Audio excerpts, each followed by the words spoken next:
Everyone, it is Cynthia here, and I am going to share with you a recipe that I make quite often for Terry. It is shrimp scampi on linguine. Super easy to make. It is 2, 4, 6, 8 ingredients. It's probably all things that you already have in your kitchen and super simple. So when we go out to dinner and I see how expensive shrimp scampi is, I think like, why? This is so easy and it's just a few ingredients. So we're gonna make it today. I'm going to show you how, and let's jump into it. Okay, so we are going to jump into the ingredients, and to start, we have 3 tablespoons of butter. It's unsalted butter. We're actually going to brown this butter because it's going to give the shrimp just a really deep, nice flavor. We also have 3 tablespoons of olive oil. Extra virgin olive oil is kind of the one we like in our family, so that's what we have there. I have 5 cloves of garlic that have been minced, and I added a little bit of olive oil to it, just a little bit, to make it kind of pasty. We have a lemon that's cut in half, about 3 tablespoons of a rough chop of parsley. We have a 3/4 cup of a dry white wine. You can also use a cooking wine if you don't want the alcohol content. Alcohol should burn off with the heat, but depending on how you like it. And then in here we have some kosher salt and some red pepper flakes. I've already cooked my linguine and I have tossed it with some olive oil so it doesn't stick together. So that is done and ready to go. Normally I will cook my pasta in advance so I have more burners going, and I will toss it with a little bit of olive oil so it doesn't get sticky, because the sauce is going to heat it back up when we get to that point of combining it all. And of course we have the star of the show, which is our shrimp. These are large shrimp. They're already deveined. I've taken the tails off, the shell deveined and everything. They are pretty, and this is about 1.5 pounds roughly of large shrimp. So that's the size these ones. Okay, so the trick to browning butter is to keep your flame kind of low so your butter shouldn't melt right when it hits the pan.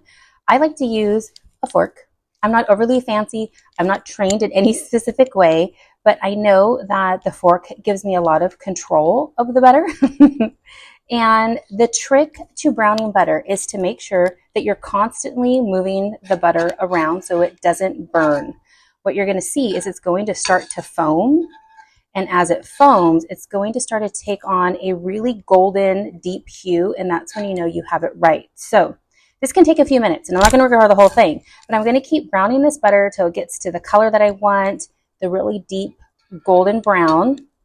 And then I'm either need to take it off the heat or I need to start adding ingredients to it to cool it down, either one. But let me get that going and we will be right back. Okay, so I got my butter nice and browned. It produced this beautiful foam. It got to the right color, and now I have dropped my olive oil in there. Along with the olive oil and the butter, I'm going to add all of my garlic, because the key to shrimp scampi is to have a lot of garlic. We're going to stir that around.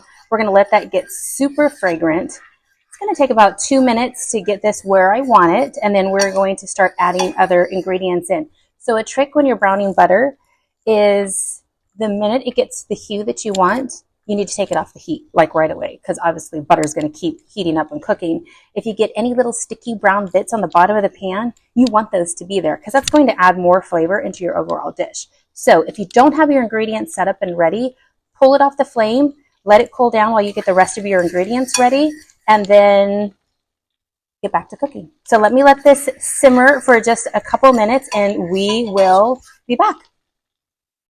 Okay, we're back. Already this is becoming so fragrant. It smells great. It smells buttery. You can smell the sweetness of the garlic.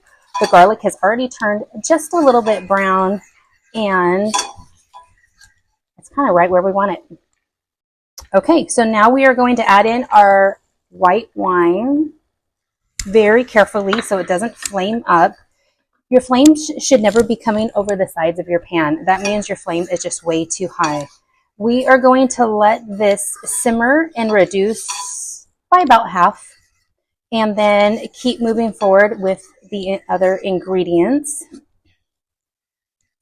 This is going to be able to coat about half a pack of linguine. I have a whole bowl of linguine. That is actually a whole box of linguine there, because I'm going to use some for a dish for Delilah. I'm going to drop some red pepper flakes in here, and she likes things spicy, but Terry likes them much spicier, so I don't want to give her anything too hot. But this recipe itself should cover about half that bowl with a nice, rich, thick sauce. So I'm going to let this simmer. I'm going to turn the flame down, let this simmer, and we will be back in about 2 minutes. Okay, so this is reduced by about half. I'm now going to add in the kosher salt and the red pepper flakes to give it some flavor. And then I'm going to start dropping in my shrimp. Most of you that know me know that I actually don't eat seafood. So a lot of times I will make the sauces and test them just to make sure they taste right, they taste good. And then I will drop either the seafood in or meat. I don't eat too much red meat if I can help it, and kind of go from there. So I'm going to get this in the pan. The key also is making sure that you're not overstuffing them. I mean, the shrimp is going to cook pretty well on their own anyway, but I don't want to make it too crowded within the pan so they all get a really nice cook on them. So get these in here. Once these are in here, I am going to let these cook. I'm going to flip them over in about 3 minutes, kind of get them stirred up so none of them stick. And then we will be back. Okay, so these are pretty much done. And I try to really watch them closely because I don't want them to burn. I don't want them to get rubbery. You can see all of the ingredients we have put in there have started to really kind of move around. I added a little bit of minced parsley already just because I felt like it needed it. But let me show you how I make sure the sauce is going to be thick enough to coat my pasta. Is I will take a spoon and put it in there and take it out. And if it coats the back of the spoon, then I know my sauce is actually ready to coat pasta. So rule of thumb, if you don't know this already, that the creamier, buttery, the heartier the sauce, you should have a thicker noodle to really sop it all up. If you're using something that has a lot of tomato or a lot of cream in it, think of like an Alfredo sauce, then you're going to want to use a pasta that has some kind of hollowness to it or some kind of shape, like a bow tie or a penne pasta, so it can really soak up all those juices. And then a lighter sauce, like if it was just straight like an olive oil with a little Parmesan cheese, that should go with a thinner noodle like an angel hair noodle. So we are at the end of this. I am going to squeeze in a little bit of lemon just so it has a nice zest. I'm going to sprinkle in a little bit more of the parsley. This is the rough chopped parsley, so it's a little bit bigger, so you don't need as much, but it does give it pretty good flavor. I'm going to stir it all up. I'm going to let that lemon juice really kind of mix in for a couple moments. While that's happening, I'm actually heating up my Pampered Chef grill because I'm going to grill a couple steaks as well. So that's what that is. This is also a Pampered Chef pan that I've had for years. I kind of live with these two, the grill and the pan. I pretty much grill everything inside, and then of course the pan. The sides are up nice and high. It heats really well and super easy to clean. Love it. So shout out to Susan because she is my Pampered Chef woman, and she gives me all the new little gadgets and shows them all to me and make sure I have them in my kitchen. So I get real excited about that. So if you need anything Pampered Chef, let me know. I have a great hookup. And she always donates baskets to all the different things that I'm trying to fundraise for. So I love her. I appreciate her. And she's the one that turned me on to Pampered Chef. Okay. After that little plug, I'm now going to take this off of the heat. See how it's boiling? Like this is ready. So I'm going to keep moving it so it doesn't boil until I get to the part where I'm going to mix it with my linguine. So I'm going to turn my heat off. I'm going to grab my linguine here. Again, this has been coated with just a touch of olive oil. So it seems like there's a lot of olive oil and things, but really this is just a touch. There isn't much on here at all. It's just to keep it from sticking. And I separated some out so I can have some for Delilah Grace just in case this is too hot. Now I'm going to mix it and toss it all together.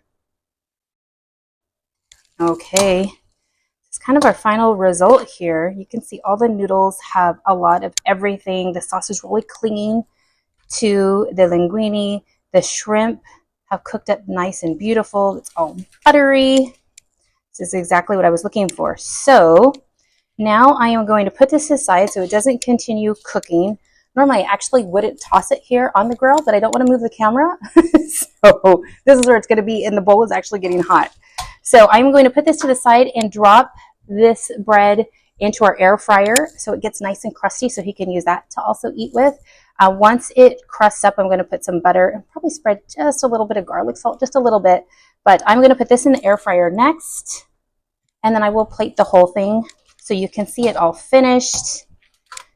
Cool little trick with your air fryer. So I learned this year that you can put your eggs in the air fryer for, I think I did 8 eggs at the lowest setting on our air fryer. We have the Ninja double basket one. I don't know what it's called.